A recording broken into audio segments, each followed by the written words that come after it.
नमस्कार दोस्तों, मैं डॉक्टर विकास गुप्ता आप लोगों का स्वागत करता हूं। आज की हमारी चर्चा का विषय है कैंसर।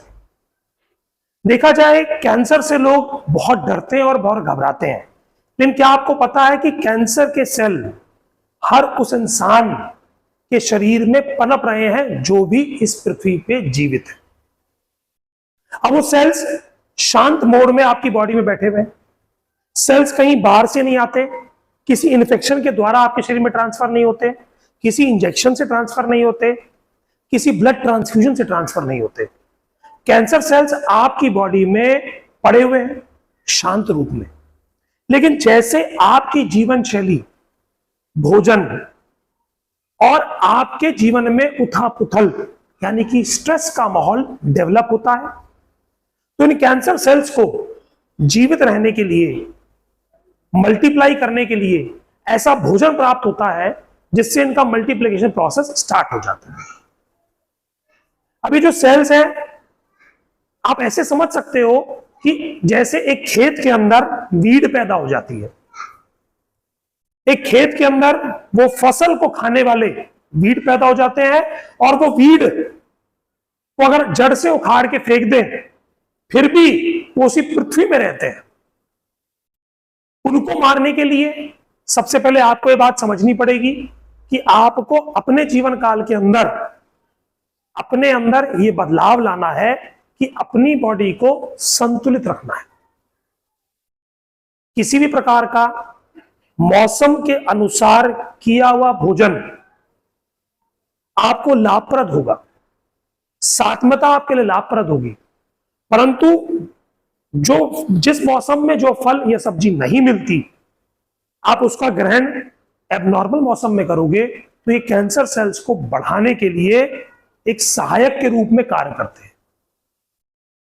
भोजन का जो समय काल है, जब आपको जीर्ण यानी कि भूख लगी है तब भोजन करना, भोजन अपनी क्षमता के अनुसार करना, अपनी सात्मता के अनुसार करना। सात्मता का मतलब, अगर मान लीजिए कोई साउथ इंडिया में रहता है और वो बचपन से ही चावल खाता है तो उसकी सात्मता चावल से है। कोई नॉर्थ इंडिया में रहता है, वो गेहूं खाता है तो उसकी सात्मता गेहूं से है।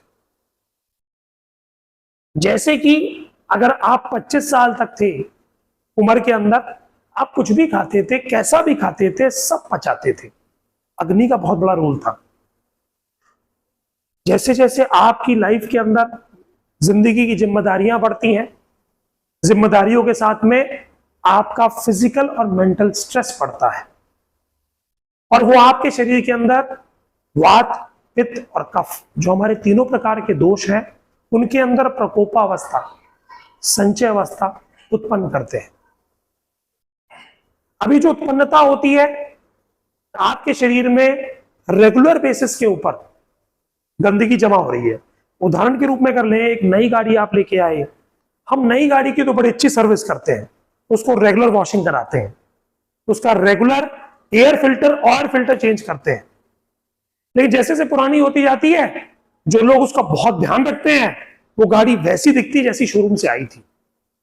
लेकिन जो लोग उसका ध्यान रखना बंद कर देते हैं, इस जीवन की दौड़ भाग में समय से खाना खाना छोड़ दिया, समय से व्यायाम करना छोड़ दिया, पॉजिटिव एटीट्यूड नहीं रखा, नेगेटिव थॉट अपनी लाइफ में रखे, इन सेल्स को मौका मिल जाता है जीवित होने का।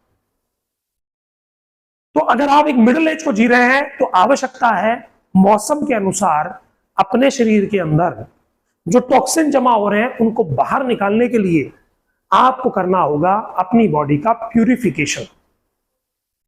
अगर ऊर्ध्वगमन रोग की बात करूं, यानी कि लंग्स, गला, ब्रेन, हेड जिसे आप कहते हो, अगर इनकी बात करें, यहां पर कफ का स्थान है और इसका प्यूरिफिकेशन वमन के द्वारा किया जाता है, और ये बहुत अच्छा होता है। अगर मैं बात करूं होली के बाद वाला समय या होली के आसपास का जो समय है, उस समय इसकी प्यूरिफिकेशन की जाती है। बरसात के बाद की अगर हम बात करें, या बरसात के आसपास का जो समय रहता है, उस समय विरेचन यानी आंतों की सफाई करना, आंतों की शुद्धि करना। इसी प्रकार जब सर्दियां आने वाली होती है उससे पहले का जो समय होता है उस समय बस्ती का प्रयोग करना। इससे कर सकते हैं आप अपने शरीर की प्यूरिफिकेशन।